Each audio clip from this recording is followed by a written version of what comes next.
me about the case of Kenneth Gladney. He's the guy who was passing out "Don't Tread on Me" flags, and he was at the town hall meeting. He was attacked, allegedly, by 2 SEIU thugs. I don't know why I have to say this yet. We have them on tape. He says they punched him, kicked him in the head, called him the N-word. We've been asking the county councilor reviewing the case, and when are you going to file charges on this one? I mean, SEIU, union thugs. I mean, violence at Tea Party deals. I mean, I thought that's what we were trying to avoid. Or do you only worry about violence from one side and not the other? Because I only see one side doing it. Well, finally, we were answered. The charges came out against the suspects right as we went away for Thanksgiving. So we could have 4 days to pass where nobody in the media would then pick this story up. Well, almost no one in the media.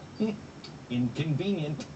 Mike Flynn is here. He is the editor-in-chief of BigGovernment.com, also senior judicial analyst Judge Andrew Napolitano. Mike, let me start with you. Tell me what happened.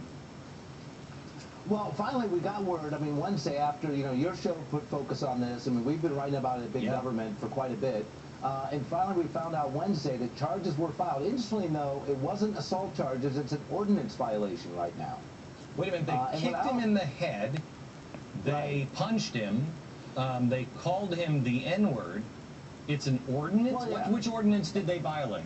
Were they up too late? Was it curfew? Disturbing the peace, I believe. What's interesting is that neither Reddington nor her assistant, Brian Malone, even bothered to look at the medical records or request the medical records for Kenneth Gladney.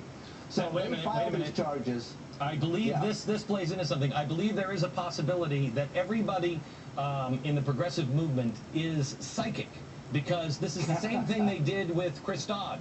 They wanted to check into all of the, sweetheart deals. They didn't request any of the records or subpoena any of them. So they must have some sort of mental powers that we don't know about.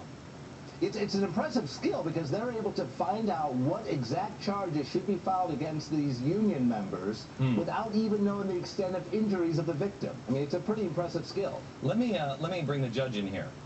I seem to recall that there's some new hate crimes legislation. Very good memory. Once in a while, a brain cell works. If you assault someone and express hatred for their race, at the same time you assault them, you can be indicted for a felony by the Justice Department if the Justice Department wants to indict you. So how could Mr. Gladney, who was kicked in the head by SEIU thugs just for being at a Tea Party or just at a town hall passing out, what was it, "Don't Tread on Me" flags, how is it that he could get the attention of Barack Obama or our Attorney General and say, gee, maybe since they called me the N-word while they were kicking me in the face, maybe this is a hint?